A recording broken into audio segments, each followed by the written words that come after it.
Hey guys, Thunder E here, and in my hands I've got the Galaxy S21 versus the iPhone 12. Wanted to find out which is the best in terms of speakers and gaming, because that's what we care about right here. So let's find out.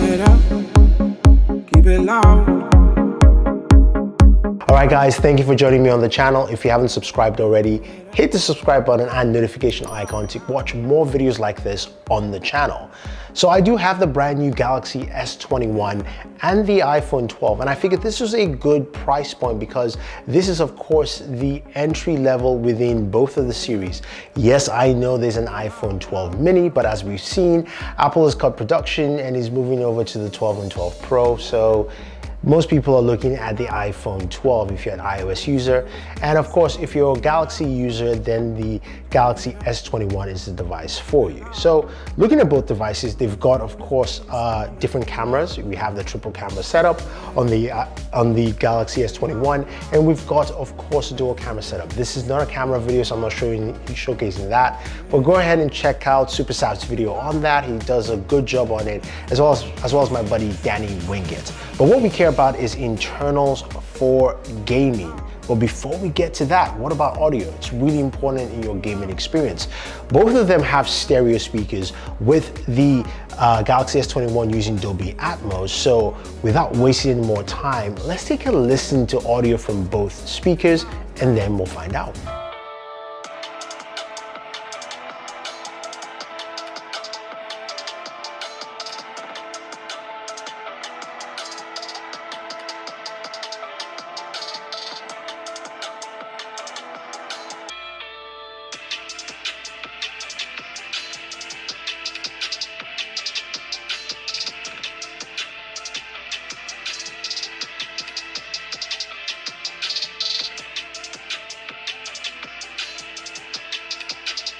So they both sound good, with the iPhone 12 having more of a bassy sound with the speakers, while the Galaxy S21 sounds much louder and more spacious. Now, I think the S21 sounds a bit tinny, especially if you turn off Dolby Atmos, you can hear it more, so you definitely keep it on.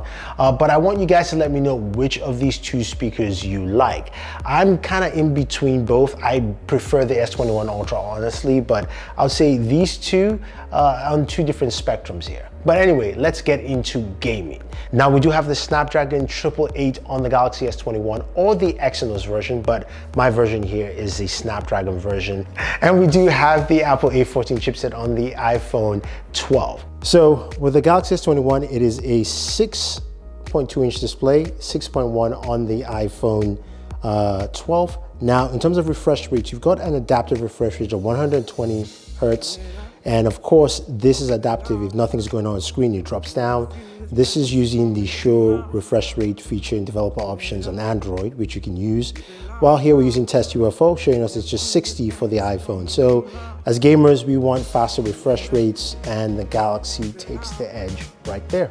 Now, what about benchmarks? We'll start with benchmarks because a lot of people like that as opposed to just jumping into gameplay. We'll check out some gameplay sessions as well. So looking at our Geek Benchmark 5 benchmarks for both devices, we can see that the Galaxy S21 comes in a single core at 1076, while the iPhone 12 comes in at 1588. So roughly almost 500 points higher than the Snapdragon 888, while the multi-core on the Galaxy S21 is at 3269. The multi-core on the iPhone 12 is at 4096. Man, that is huge. That is really massive in terms of the gap here. But to me, all of that means nothing until we look at how it performs with games. Now, as you guys know, I love playing mobile games, and the games we're checking out for this video is really simple. We're going to be checking out, of course, Call of Duty Mobile, which is like a baseline for both, PUBG Mobile, and of course, Genshin Impact. Now you've probably seen me use different accessories to game on my, of course, Android devices and the Galaxy. I like to use the Razer Kishi, which is my go-to, but I do have others from GameStar and Flywheel, and I'll have the links for you down below.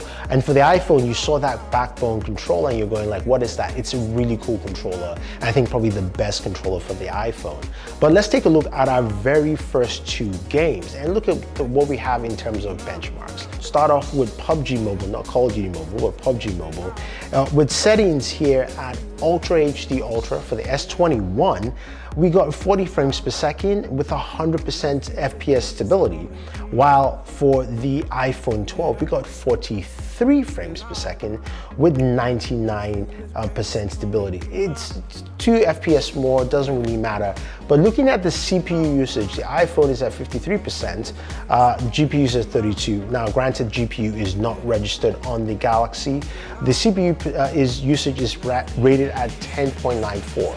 Now, memory usage is much higher on the Galaxy at 840 in terms of the average memory, while it's 675 megabits per second on the iPhone. So again, very similar. FPS is higher on the iPhone, but it's more consistent on the Galaxy. Granted, it's only by 3 FPS points.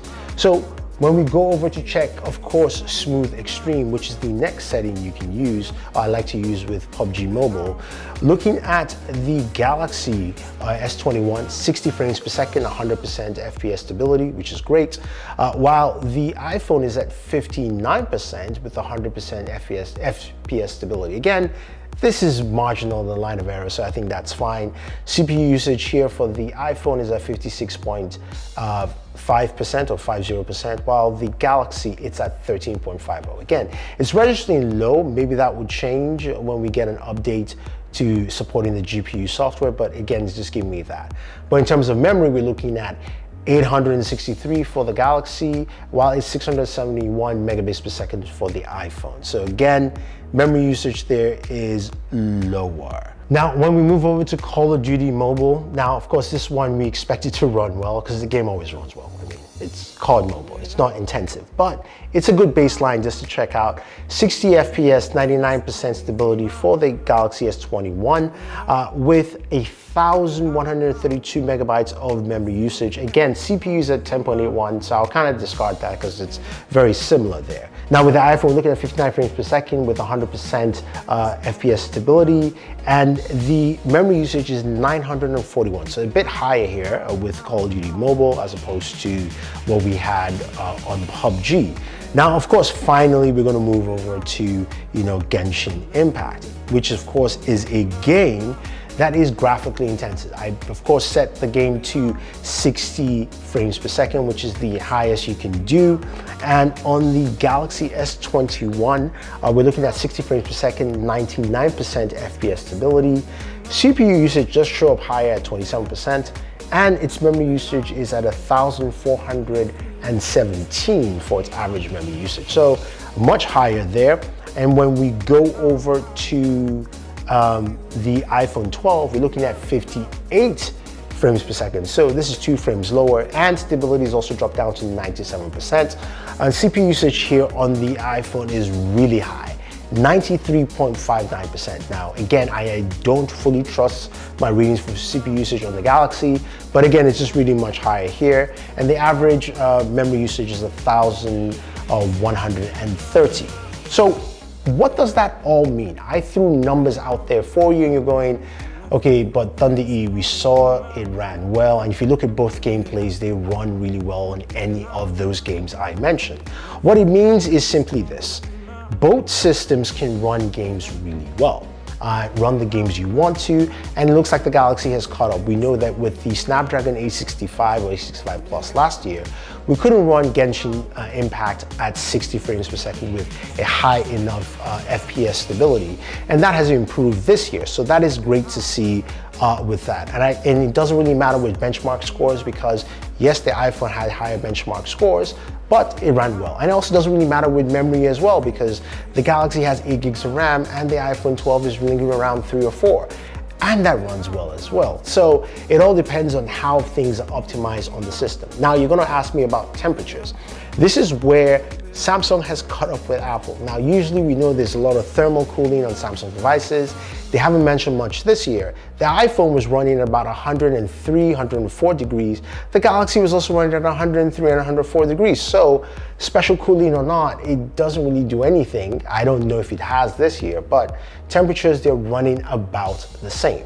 Now, when it comes to battery life, here is a little bit different. We know the Galaxy S21 has a 4,000 milliamp battery, and the iPhone has a 2,850 milliamp battery. So there is a big difference between batteries, and it shows while gaming. I can definitely attest to you that the iPhone battery drains much faster on the iPhone 12 than it does on the Galaxy S21. So if you want to game for longer periods of time, the S21 is the device for you. Also, if you're using 5G, whether it be gaming or anything else, the iPhone 12 just does not cut it. It drains really fast. And I think this is just because the 5G SoC chipset is not on the same die as, of course, the chip, as opposed to the S21 where everything is all on the same die, so it's a bit more efficient.